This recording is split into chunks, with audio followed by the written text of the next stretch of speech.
ang mga diskurso ni Kristo ng mga huling araw.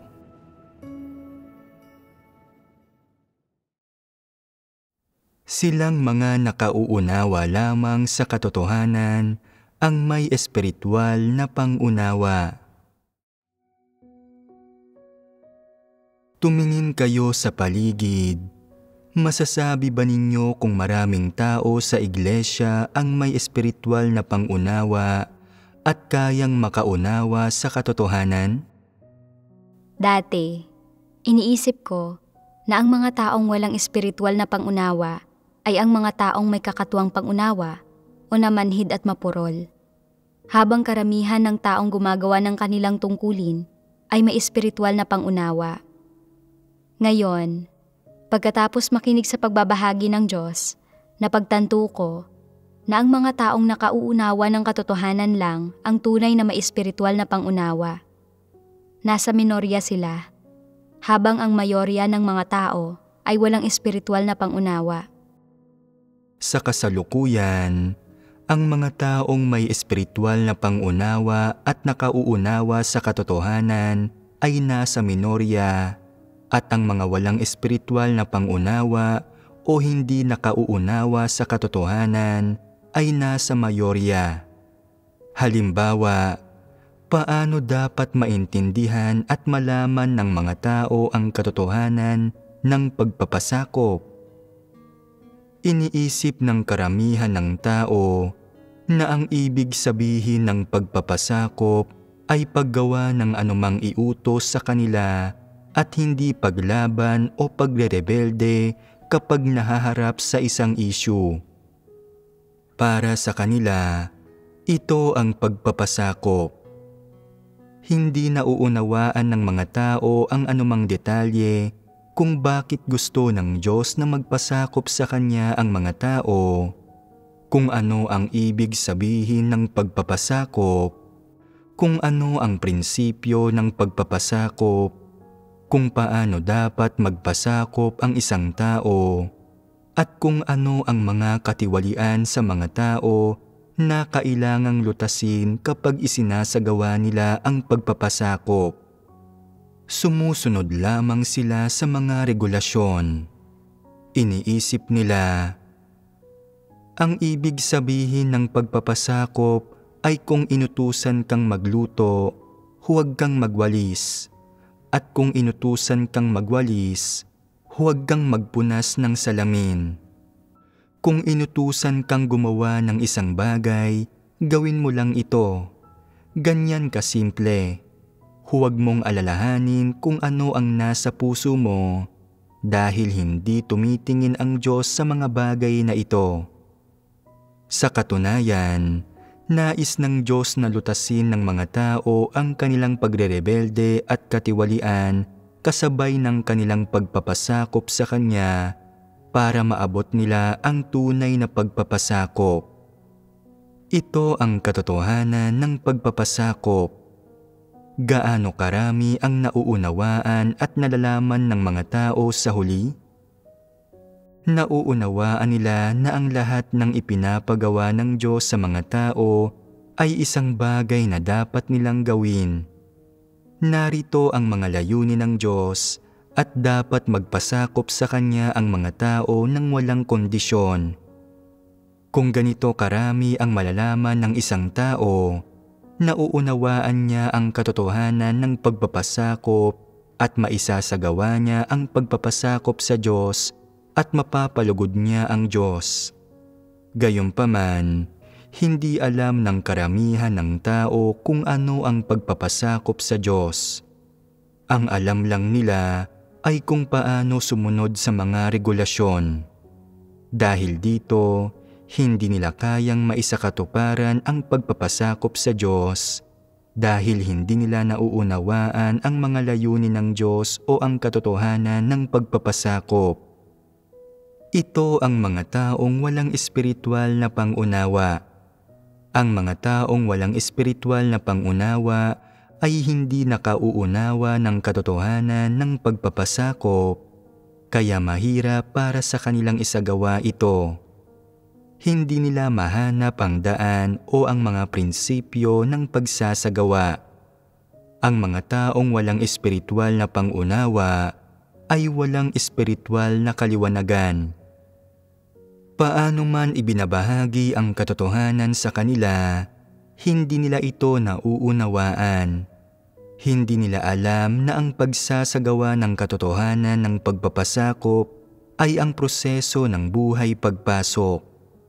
Ang buhay pagpasok ay kung kailan hinihimay at nalalaman ng isang tao ang mga layunin, kuro-kuro, kagustuhan, at pagpiling inihahayag niya sa proseso ng pagtanggap at pagsasagawa ng katotohanan para maunawaan niya ang sarili niyang mapaghimagsik na kalagayan, mapagtanto niya na siya ay isang taong nagre-rebelde at lumalaban sa Diyos, at nalubos na hindi niya makakatugma ang Diyos. Kapag nauunawaan na ito ng mga tao, madali na para sa kanilang isagawa ang katotohanan. Ito ay simula lamang ng pagsasagawa ng katotohanan ng pagpapasakop. Sa prosesong nagsisimula sa pagninilay at pag-unawa mo sa sarili mong tiwaling disposisyon, hanggang sa punto kung saan nilulutas mo ang tiwaling disposisyon mo, ang pagre-rebelde mo, ang mga labis-labis mong hiling sa Diyos, ang mga kagustuhan, konsiderasyon, at ambisyon mo, paulit-ulit mong matutuklasan ang sarili mong katiwalian, malalaman mo ang mga aspekto kung saan hindi ka katugma ng Diyos at mauunawaan mo ang sarili mong kalikasang diwa. Mapapagtanto mo rin na hindi madali sa mga tao ang magpasakop sa Diyos, na maaaring madaling maunawaan ang doktrina ng pagpapasakop sa Diyos at ang sabihing magiging mapagpasakop ka sa Diyos, pero hindi ito madaling gawin. At ano ang layunin ng Diyos sa paghingi ng pagpapasakop? Ito ba ay para lang ibunyag ang mga tao? Ano ang katotohanan sa hinihingi ng Diyos na pagpapasakop? Ang proseso kung saan nagpapasakop ang mga tao sa Diyos ay isang daan para linisin ng Diyos ang mga tao. Ibig sabihin, ginagamit ng Diyos ang katotohanan ng pagpapasakop para linisin at awatin ang mga tao at gabayan silang lumapit sa Diyos at kilalanin ang mga sarili nila para maunawaan nila ang sarili nilang paghihimagsik, ang sarili nilang tiwaling disposisyon, at ang sarili nilang kalikasan na lumalaban sa Diyos. Ito ang ibig sabihin ng maunawaan ang sariling diwa ng isang tao. Ano ang pangwakas na resulta na naisa sa katuparan? Nauunawaan ng mga tao ang kapangitan ng lalim ng kanilang katiwalian. Nalalaman nila kung ano talaga sila. Napapagtanto nila kung ano ang dapat nilang gawin at kung saan sila dapat tumayo bilang mga nilikha. Mayroon silang tunay na pagpapasakop sa Diyos at hindi na sila gumagawa ng mga hindi makatwirang kahilingan. Ito ang nilalayong resulta na naisa sa katuparan. Ito ang ibig sabihin ng pagpasok sa realidad ng katotohanan. Hindi ba't ito ang mga detalye ng kung ano ang ibig sabihin ng makilala ng isang tao ang kanyang sarili? Hindi ba't ito ang mga detalyadong isyong napapaloob sa pagpapasakop sa Diyos? Iniisip ba ng mga tao ang mga detalyeng ito kapag naririnig nila ang katotohanan ng pagpapasakop? Hindi. Hindi ito kaya ng mga tao. Maisa sa katuparan ba nila ang tunay na pagpapasakop sa Diyos kung hindi nila lubos na nauunawaan ang mga detalyeng ito? Kung hindi kaya ng mga tao na maisakatuparan ang pagpapasakop sa Diyos, Magagampanan ba nila ng maayos ang kanilang mga tungkulin bilang mga nilikha? Imposible ito. Ang pagkilala sa mga detalyeng ito tungkol sa sarili ay napakahalaga. Ito ang pinakapangunahing aral para matamo ang kaligtasan. Kapag nagpapasakop ka hanggang sa pinakadulo, hindi mo sinasaliksik kung ano ang sinasabi ng Diyos. Wala kang mga sarili mong personal na opinyon at hindi mo sinasabing, sa palagay ko, nagtataka ako, plano kong gawin ang ganito at ganyan, o dapat kong gawin ang ganito at ganyan. Wala ka ng lahat ng konsiderasyon, hangarin at ambisyong ito na mayroong ko o ako. Nagagawa mong tanggapin ang lahat ng detalye ng kung ano ang sinasabi ng Diyos at nagsasagawa ka ayon sa kanyang mga salita. Ito ang ibig sabihin ng sundin ang mga utos ng Diyos at sundan ang kanyang daan. Sa ganitong paraan, natapos na ang proseso ng paglilinis ng Diyos sa iyo. Ang iyong katiwalian ay nalinis na at ang tunay mong pagkakakilanlan bilang nilikha ay naibalik na. Ito ang ibig sabihin ng hanapin ang iyong lugar at panindigan ito.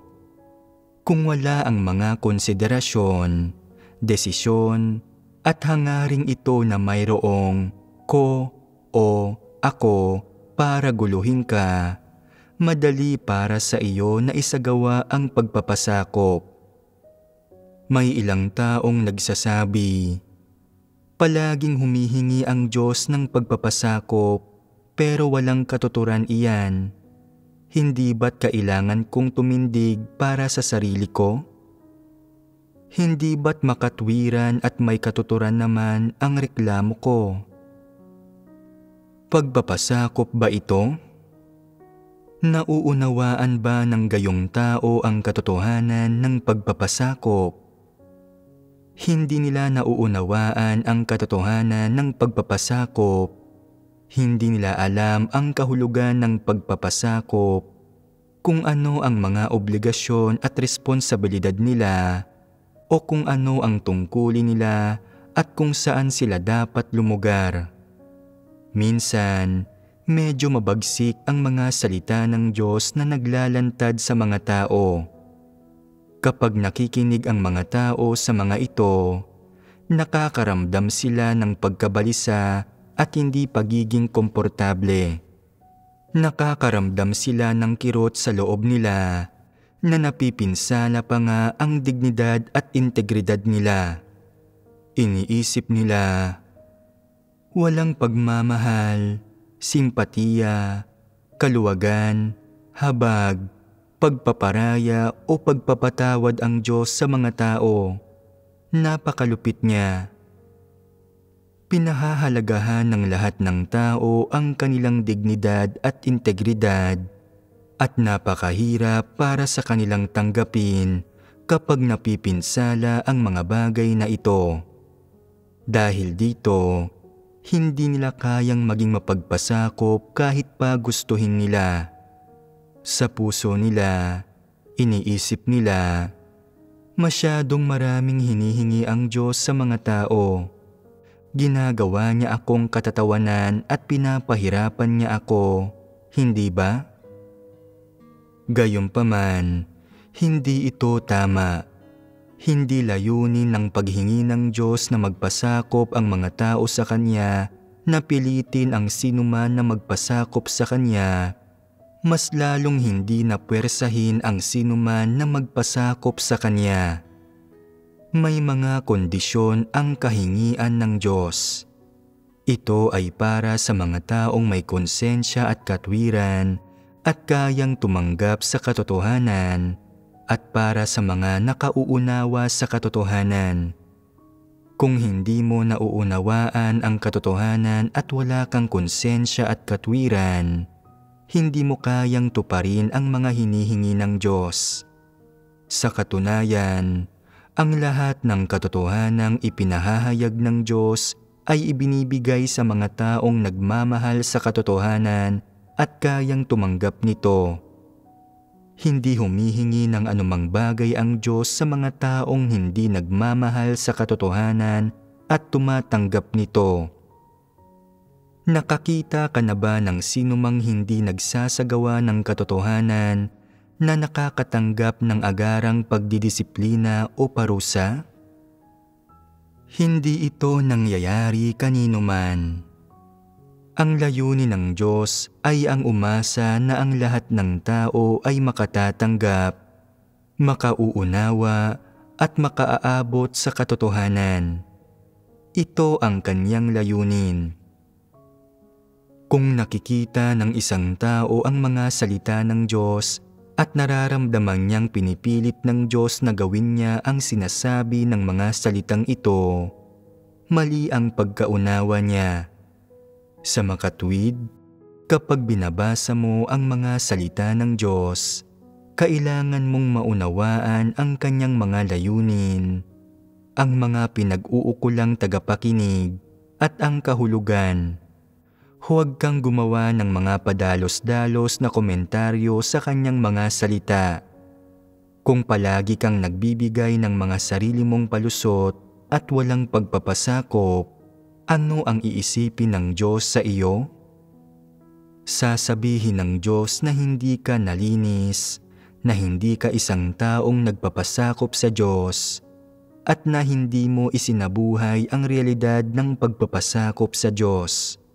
Sa makatwid, ang sinasabi mong pagpapasakop ay isang doktrina lang at magiging isang teorya lang magpakailanman. Kung madalas na mayroong mga kuro-kuro ang mga tao sa kanilang puso kapag may nakakaharap silang iba't ibang tao, usapin, bagay-bagay at kapaligirang isinaayos ng Diyos, malamang na magdadahilan sila at lalaban sa Diyos. Hindi tinataglay ng ganitong tipo ng tao ang katotohanang realidad ng pagpapasakop at para sa mga taong ito, ang pagpapasakop ay doktrina lamang at mga salitang walang saysay. Sa anong konteksto maaaring maging mapagpasakop kahit kaunti ang mga taong gaya nito? Kailangang nasa angkop silang kapaligiran na naaayon sa kanilang mga kuro-kuro. Dapat ding mabuti ang lagay ng kalooban nila. Saka pa lang nila maisasagawa ang katotohanan ng pagpapasakop. Kung gayon, ibig sabihin ba nito ay taglay nila ang realidad ng pagpapasakop sa Diyos? Hindi. Dahil napakalimitado ng kanilang pagpapasakop. Kailangan itong umayon sa kanilang mga kuro-kuro at tumugon sa mga kondisyon nila para maging mapagpasakop sila. Kaunti at madalang lang ang mga sitwasyong gaya nito. Kung gayon, ano ba ang itsura ng tunay na pagpapasakop? Hangga't kinikilala ng isang tao na ito ang katotohanan, hindi siya nagdadahilan o naglalatag ng mga kondisyon at kaya niyang maging mapagpasakop, ito man ay akma o hindi sa mga panlasa o kuro-kuro ng tao. Magpapasakop siya ng hindi nakikipagtalo kahit mamatay pa siya.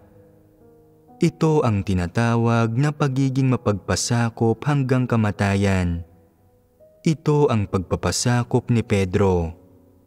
Ilang tao ang maaaring magkaroon ng pagpapasakop gaya nito? Halos wala. Dapat maunawaan ng mga nananampalataya sa Diyos kung ano ang katotohanan. Ang katotohanan ang daang dapat sundan ng mga tao sa lahat ng lugar at sa lahat ng panahon. Ito ang daan na dapat sundan ng lahat. May kakayahan o kagustuhan man ang mga tao o wala, ang katotohanan ang daang dapat sundan ng buong sangkatauhan. kapwa ng tiwaling sangkatauhan at ng mga hindi nagawang tiwali ni Satanas, kapwa ng sangkatauhan ngayon at sa darating na panahon. At bakit ganito ito? Dahil ang katotohanan ang tamang daan, ang realidad ng lahat ng positibong bagay na dapat sundin ng lahat ng nilikha. Ano ang dapat mong gawin kapag sumasalungat ang katotohanan sa iyong mga kaisipan, pananaw o disposisyon? Dapat piliin mong magpasakop. Ito ang katotohanan ng pagpapasakop. Ano ang katotohanan ng pagpapasakop? At ano ang praktikal na bahagi ng katotohanan ito ng pagpapasakop sa Diyos? Gusto mo mang isagawa ang katotohanan o hindi? Iniisip mo mang tama ito o mali? Ano pa man ang maaaring pananaw mo? At paano mo man tinitingnan ang mga salita ng Diyos at ang mga hinihingi ng Diyos? Dapat mong tanggapin, magpasakop at isagawa ang mga ito. Ito ang pagpapasakop, gayon din ang katotohanan ng pagpapasakop. Hindi na isasagawa ng mga tao ang katotohanan dahil mayroon silang mga tiwaling disposisyon. Hindi ito ang kaso na kung hindi maisasagawa ng isang tao ang katotohanan, ay hindi ito ang katotohanan, o na ito ay nagiging mga salitang walang saysay. Mali at kakatwa ang paniniwalang ito. May ilang nag-iisip, kung hindi kaya ng isang taong isagawa ang katotohanan, maaaring katotohanan ito. Pero kung walang may kakayahang isagawa ito, hindi ba't hindi ito ang katotohanan? Tama ba ang tanong na ito? Ito ay lohikal na pangangatwiran. Ang katunayan ay hindi nagbabago ang diwa ng katotohanan. Kahit pa hindi mo ito kayang isagawa, ang katotohanan pa rin ang daan na dapat sundan ng mga tao at ang tamang landas. Hindi mo masasabing mali ang katotohanan kung hindi kaya ng isang taong isagawa ito gaano man niya subukan. Ang katotohanan ay tama pa rin kung hindi ito kayang isagawa ng 10,000 tao. Kahit pa walang sino mang kayang magsagawa nito, tama pa rin ang katotohanan. Hindi nagbabago ang katotohanan kailanman. Tanging ang katotohanan lang ang kayang magbigay ng kakayahan sa sangkatauhan na mamuhay ng normal, na mamuhay sa harap ng Diyos, at na matanggap ang kanyang pagsang-ayon at pagpapala. Ito ang katotohanan at ang resultang maaaring makamit sa pamamagitan ng pagtanggap sa katotohanan. Saan nanggagaling ang katotohanan? Ang katotohanan ay galing sa Diyos. Ito ay ipinapahayag niya. Ang kanyang mga salita ang katotohanan. Ang katotohanan ay ang salita ng Diyos at ang salita ng Diyos ay ang katotohanan. Kung kikilalanin ng mga tao ang katotohanan at maluwag sa kalooban nilang tatanggapin ito, anong mga problema ang dapat lutasin ng mga tao para maging mapagpasakop sila? Dapat nilang lutasin ang lahat ng kanilang tiwaling disposisyon, gayon din ang kanilang mga personal na pagpili, konsiderasyon, plano at iba pa. Maaari bang agad na isantabi ang mga bagay na ito pagkatapos mong kilalanin ang mga ito? Sa proseso ng paghahanap o pagsasagawa ng katotohanan ng pagpapasakop, sa pamamagitan ng pananalangin sa Diyos na magsaayos ng mga kapaligiran at mag-angat ng mga tao, pangyayari at bagay, sa pamamagitan ng pananalangin para sa kanyang pagtutuwid at pagdidisiplina, sa kanyang pagkastigo at paghatol, sa kanyang mga pagsubok at pagpipino na unti-unting nalulutas ng mga tao ang mga bagay na ito at na sila ay nagiging dalisay. At kapag naging dalisay na ang isang tao, saka lamang niya makakamtan ang ganap na pagpapasakop. Kung may pagpapasakop ka sa proseso ng pagsubok na lutasin ang mga problemang ito, maaaring malutas ang mga ito. Kung hindi ka sumusunod, hindi kailanman malulutas ang mga ito. Sa huli, tanging kapag nalutas na ang lahat ng problemang ito at ikaw ay nadalisay na ikaw ay magiging isang tao na mapagpasakop sa Diyos. Bakit ko sinasabi ito? Nauunawaan ba ninyo ang relasyon dito? Kapag mayroon kang pagpapasakop, ang aspektong ito ng katotohanan ay maaaring maisagawa sa iyo at maging realidad mo. Kapag ipinapamuhay mo ang aspektong ito ng realidad, malulutas ang mga problema mo sa bahaging ito. Ganito ito. Ano ang wastong paraan para sukatin kung ang isang tao ay may espiritual na pangunawa? Sapat na bang tingnan lang kung nauunawaan niya ang literal na kahulugan ng mga salita ng Diyos? Ano ang eksaktong ibig sabihin ng pagkakaroon ng espiritual na pag-unawa? Ito ay kapag nauunawaan ng isang tao ang mga salita ng Diyos at kapag nauunawaan at naaarok niya ang mga sermon at pagbabahaginan ng lubos at nauunawaan niya ang mga salita ng mga sermon at pagbabahaginan ng walang karagdagang paliwanag kahit na hindi malinaw na naisalaysay ang mga ito. Kahit na ang kahulugan ng mga sermon at pagbabahagi ay hindi lubos na naipaliwanag, matutuklasan at malalaman pa rin ng taong ito kung ano ang ibig sabihin nito. Ang ganitong uri ng tao ay isang may espiritual na pangunawa. Ang mga taong hindi nakakaunawa ng mga salita ng Diyos o nakakaunawa ng mga sermon at pagbabahagi, na palaging mali ang pagkaunawa sa mga bagay na ito at na ang pakiramdam ay may mga hindi pagkakatugma sa mga bagay na ito, walang espiritual na pangunawa ang mga ganitong uri ng mga tao. Para sa mga taong walang espiritual na pangunawa, hindi nila magagawang lubos na maunawaan ang katotohanan kahit na malinaw kang magbahagi sa kanila ng tungkol dito. Para sa kanila, sapat na ang magawang maunawaan ang mga doktrina at masunod ang mga regulasyon.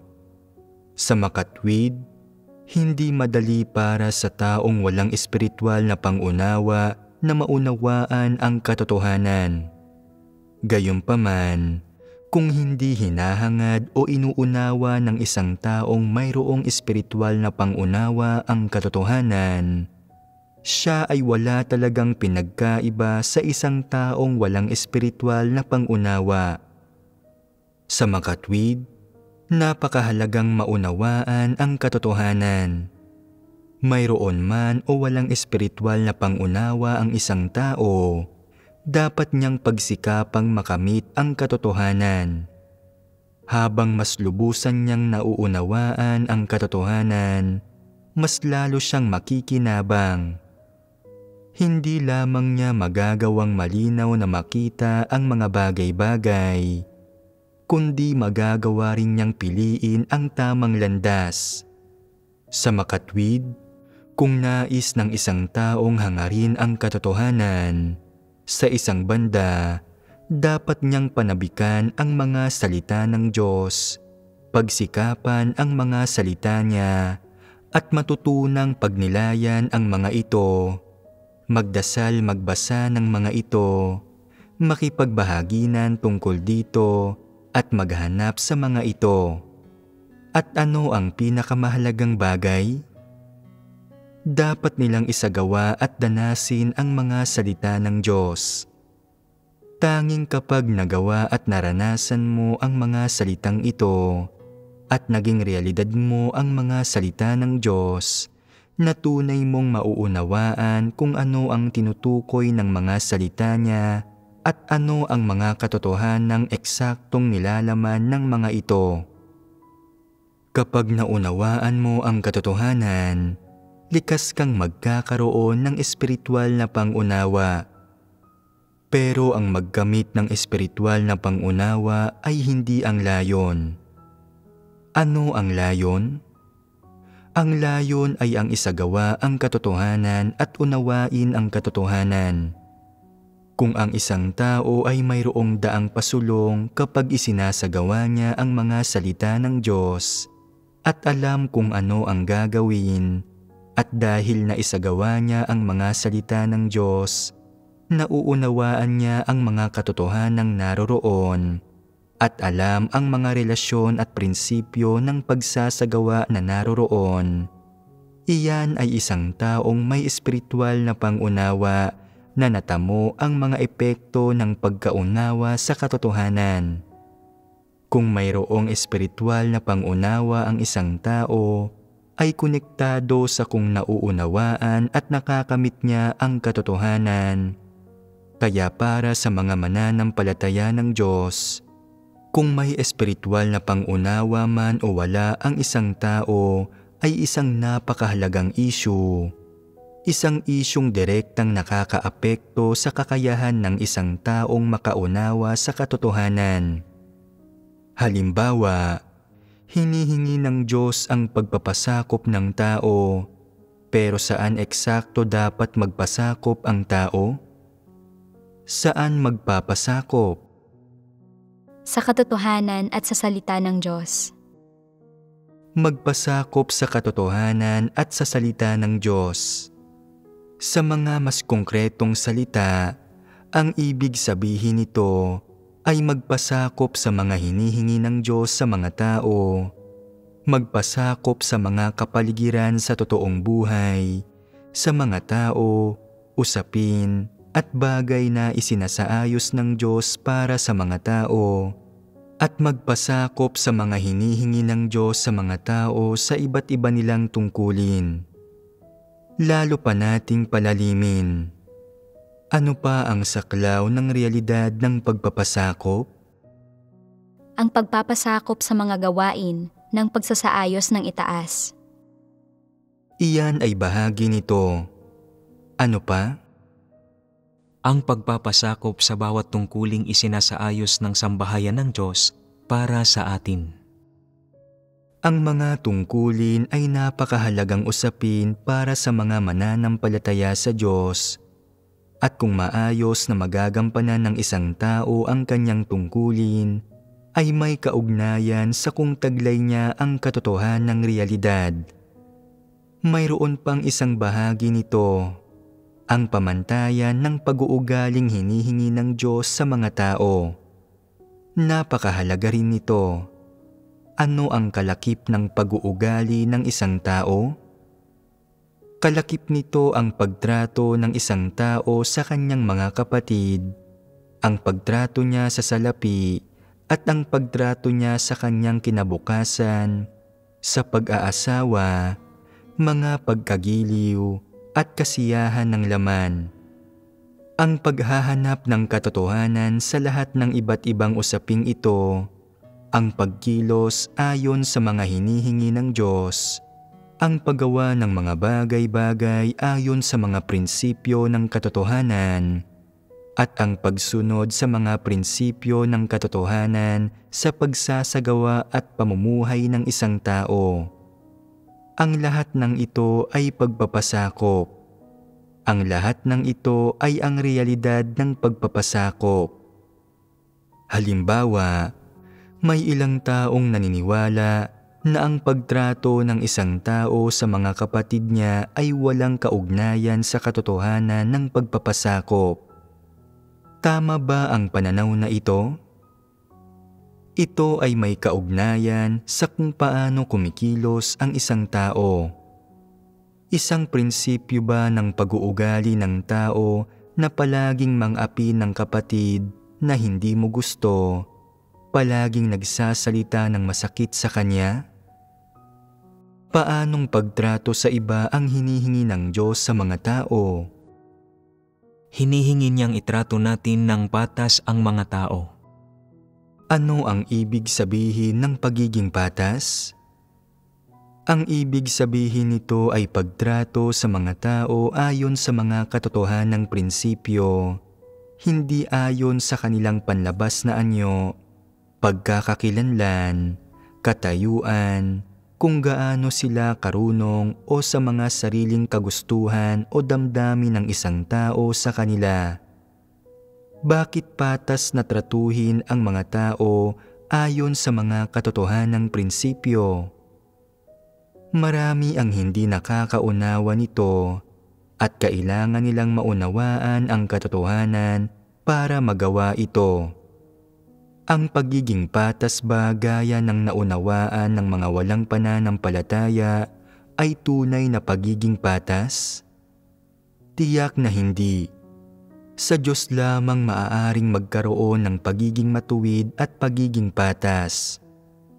Sa mga hinihingi lamang ng lumikha sa kanyang mga nilikha, mayroong pagiging patas, na ang pagiging matuwid ng Diyos ay maibubunyag.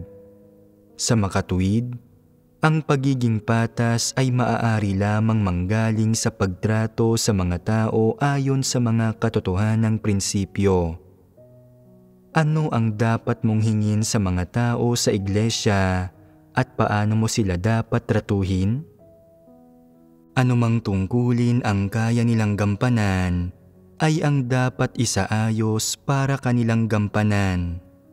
At kung hindi nila kayang gumanap ng isang tungkulin at nagdudulot pa nga ng mga kaguluhan, kung nararapat silang paalisin, dapat silang paalisin kahit na may mabuti silang relasyon sa iyo.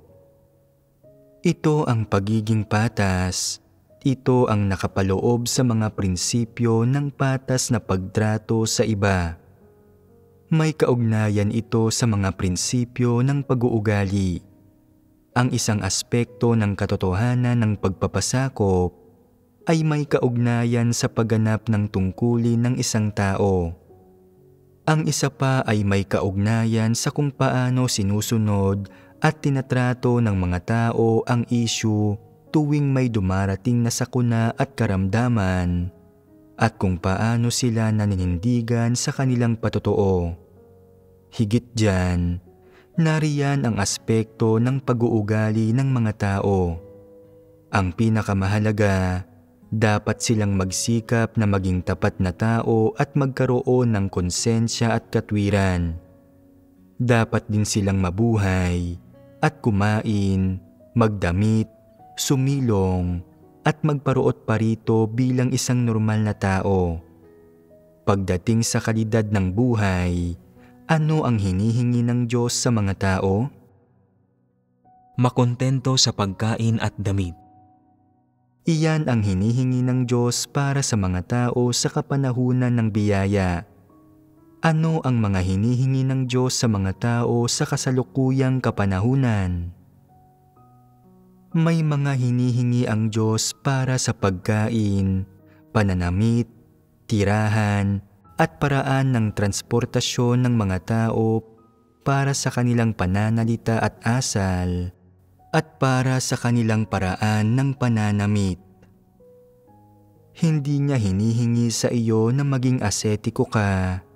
Hindi rin niya hinihingi sa iyo na magpakasasaka sa kaaliwan ng laman. Ang katamaran, pagpapakasasa sa kaaliwan ng laman at paghahanap ng kasiyahan ay mga hindi hinihingi ng Diyos. Ano ang mga pamantayan ng mga hinihingi ng Diyos? Hinihingi niya na maging lubos kang tapat, maingat, responsable sa iyong mga tungkulin, na nagdurusa at nagbabayad ka ng halaga, na nagtatrabaho ka ng masipag at hindi nagiging tamad. Mayroon ding mga pamantayan ang Diyos sa kanyang mga hinihingi para sa iyong mga saloobin tungkol sa salapi, sa mundo, sa masasamang uso, at ang saloobin sa pagtrato mo sa mga walang pananampalatayang may kaugnayan sa iyo at may katotohanang matatagpuan sa mga hinihinging ito. Ang bawat isa sa malalaking kategoryang ito ay may mga katotohanang dapat isagawa at ipagpasakop ng mga tao.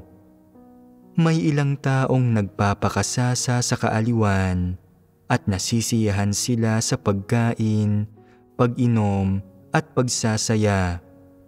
Gustong-gusto nilang palayawin ang mga pagnanasa ng kanilang laman at sumunod sa mga uso. Kapag nakikita nila kung paano nagsasaya ang mga tao sa lipunan, gusto nilang sumama at ang puso nila ay palaging nasa mundo sa labas. Maayos ba nilang magagampanan ang kanilang tungkulin? Kapag nakikita nila ang mga walang pananampalataya sa kanilang magagandang kasuotan, may ilang taong ang tingin sa mga isinusuot nila bilang mga mananampalataya sa Diyos ay masyadong simple, at dahil palaging nag-aalala na mababa ang tingin sa kanila, ginagawa nilang balisa ang sarili nila.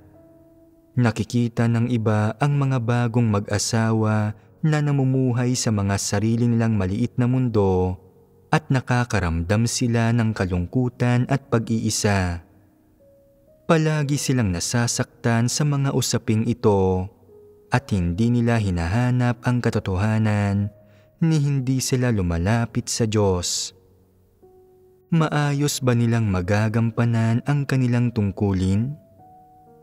Kahit na hindi kapansin-pansin ang mga bagay na ito, at kahit na parang hindi kinapapalooban ang mga ito ng mga maliwanag na katotohanan, nauugnay ang mga ito sa mga pinakasimpleng katotohanan tungkol sa mga hinihingi ng Diyos sa tao.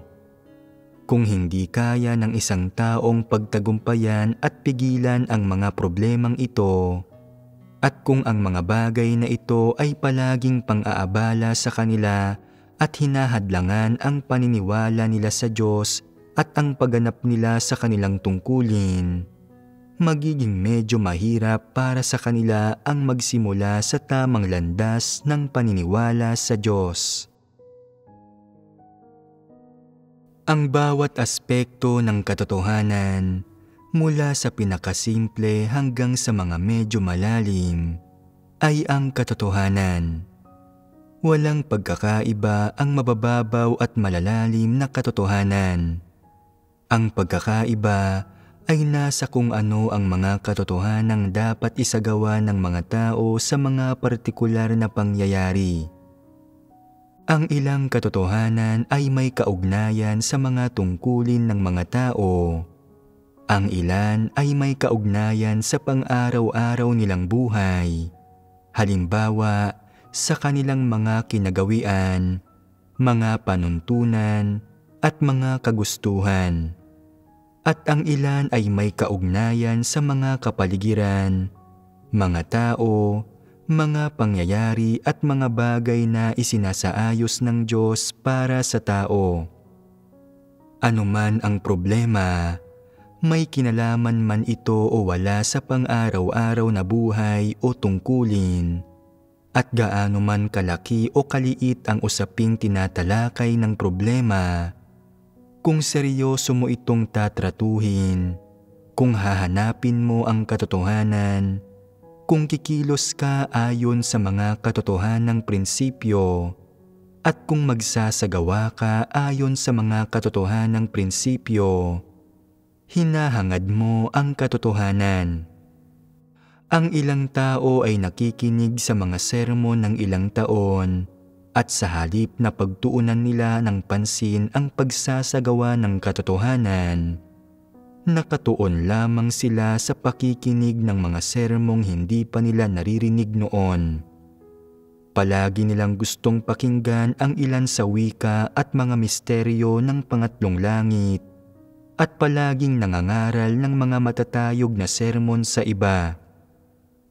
Kapag nakikita nila na hindi ito nauunawaan ng mga taong ito, labis silang nasisiyahan sa sarili nila. Lampas pa ito sa katwiran. Ano ang saysay ng pagsasalita tungkol sa mga bagay na iyon na walang kabuluhan?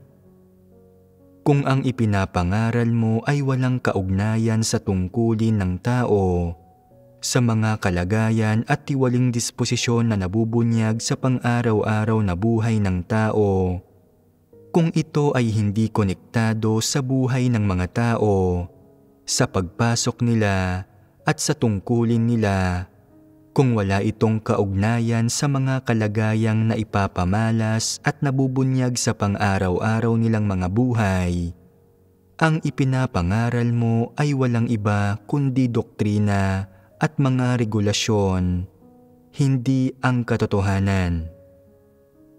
Maraming tao ang nag-iisip na nauunawaan nila ang katotohanan pagkatapos makinig ng napakaraming sermon. Ibinubuod nila mula sa mga sermong ito ang ilang doktrina at panuntunan. Madalas nangangaral sa mga tao at nakikipagbahaginan sa kanila, pero hindi nila alam kung paano haharapin ang mga problema o paghihirap kapag lumilitaw ang mga ito. Kaya bakit hindi nagagawang lumutas ng anumang totoong problema ang doktrinang nauunawaan nila? Pinapatunayan ito na hindi pa rin nila nauunawaan ang katotohanan. May ilang taong maraming taon nang nangangaral ng mga salita at doktrina, pero kapag hiningi sa kanilang magbahagi tungkol sa katotohanan at lumutas ng mga problema, hindi nila ito kayang gawin. Kapag hiningi sa kanilang sumulat tungkol sa mga patotoo nilang batay sa karanasan, hindi nila ito kayang gawin, at kapag may bagay na kinakaharap ang isang tao at humingi ito ng tulong sa kanila, hindi nila ito maibibigay sa kanya. Anong uri ng tao ito? Hindi nauunawaan ng mga taong gaya nito ang katotohanan, ni wala silang espiritual na pangunawa. Kaawa-awa sila, mayabang na salita at malalakas na sigaw, isang pagtutok sa kaalaman at doktrina at teolohiya, sa paglalaan para sa sarili ng mga bagay na wala ang iba, sa pag-aaral ng mga bagay na hindi pa naririnig ng iba, o isang pagtutok sa pagsasaulo ng mga bagay-bagay at pagkuha ng pagsamba at paghanga ng iba. Matatamo ba ang espiritual na pangunawa sa pamamagitan ng mga bagay na ito? Hindi. At mauunawaan ba ng mga taong hindi kayang magkamit ng espiritual na pangunawa ang katotohanan? Hindi. Sa makatwid, ang espiritual na pangunawa ay may kaugnayan sa pag-unawa ng katotohanan. Gaano karaming taon mang nanampalataya sa Diyos ang isang tao, walang ibang makapagbubunyag kung mayroon siyang espiritual na pangunawa ng higit kaysa sa kung nauunawaan niya ang katotohanan. Madaling mauunawaan ng mga taong may espiritual na pangunawa ang salita ng Diyos at madali nilang mauunawaan ang katotohanan kapag nakikinig sila ng mga sermon. Ang mga taong nakakaunawa ng katotohanan ay mga taong may espiritual na pangunawa, at habang hinahanap ng mga taong may espiritual na pangunawa ang katotohanan, madali silang papasok sa katotohanang realidad.